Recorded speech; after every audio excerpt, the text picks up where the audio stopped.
آیت نمبر 72 ان الذین آمنوا وہاجروا وجاہدوا باموالہم وانفسہم فی سبیل اللہ والذین نصروا اولئک بعضهم اولیاء بعض۔ بے شک جو لوگ ایمان لائے انہوں نے ہجرت کی اور اللہ تعالیٰ کی راہ میں اپنی جانوں اور مالوں سے بھی جہاد کیا، اور وہ لوگ جنہوں نے جگہ دی اور مدد کی یہ ایک دوسرے کے دوست ہیں، سبقت لے جانے والے بہترین لوگ۔ تو سچا ایمان کسے نصیب ہوتا ہے؟ جو اللہ تعالیٰ یہاں بتا رہے ہیں مہاجر ہونے کی صورت میں۔ یہ آیت جو ہمیں بتائے گی، جو بتانا چاہتی ہے وہ یہ ہے کہ مہاجر ہونے کی صورت میں سچا ایمان نصیب ہو سکتا ہے۔ مہاجرین کے لیے انصار ہونے کی صورت میں، مہاجرین کے لیے انصار ہونا بہت بہت بڑی نیکی ہے، اور یہ اسلام کا ایک انتہائی خوبصورت پہلو ہے جب مہاجرین کے لیے انسان انصار بنتا ہے۔ ہم کیسے کسی کے لیے انصار بن سکتے ہیں؟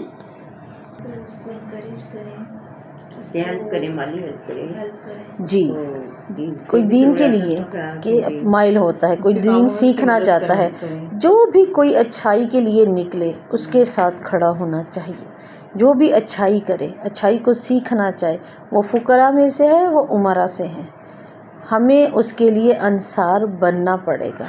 اور یہ انصار ایک اس کے علاوہ بھی آپ کے رشتوں میں بھی ہے، آپ کی ذات کے ساتھ بھی ہے۔ اپنی ذات کے ساتھ بھی تو ہمیں انصار بننا چاہیے نا، اپنی ذات کے لیے بھی۔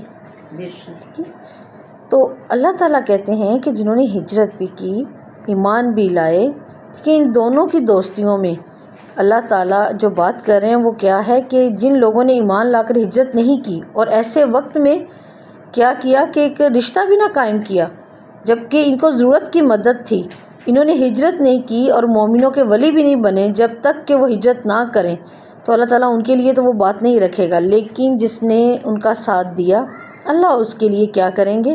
بہترین معاملہ کریں گے۔ اور وہ کیا کریں گے؟ اللہ کہتے ہیں اگر وہ دین کے بارے میں تم سے مدد مانگے تو تم پر مدد کرنا لازم ہے۔ دین کے معاملے میں کیا مدد مانگیں؟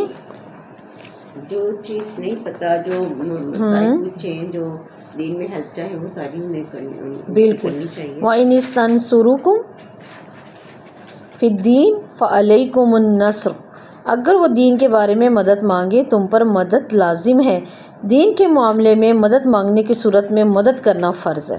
اگر وہ کسی اور مقصد کے لیے جنگ کریں تو تم پر کیا ہے؟ کسی بھی اور صورت میں جنگ کرتے ہیں تو تم پر مدد کرنا واجب نہیں ہے۔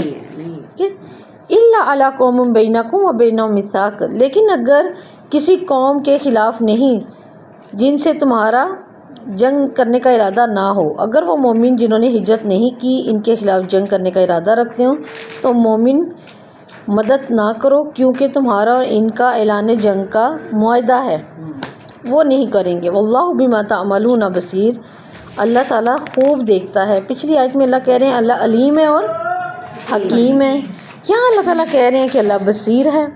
کیا دیکھتا ہے؟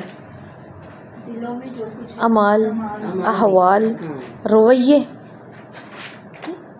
وہ دیکھتا ہے کون اس کی حد کو توڑتا ہے، وہ یہ بھی دیکھتا ہے کون توڑنے سے بچنا چاہتا ہے۔ تو اللہ تعالیٰ کے احکامات کی کون مخالفت کر رہا ہے اور کون نہیں کرنا چاہتا، اللہ تعالیٰ یہ سب دیکھتا ہے۔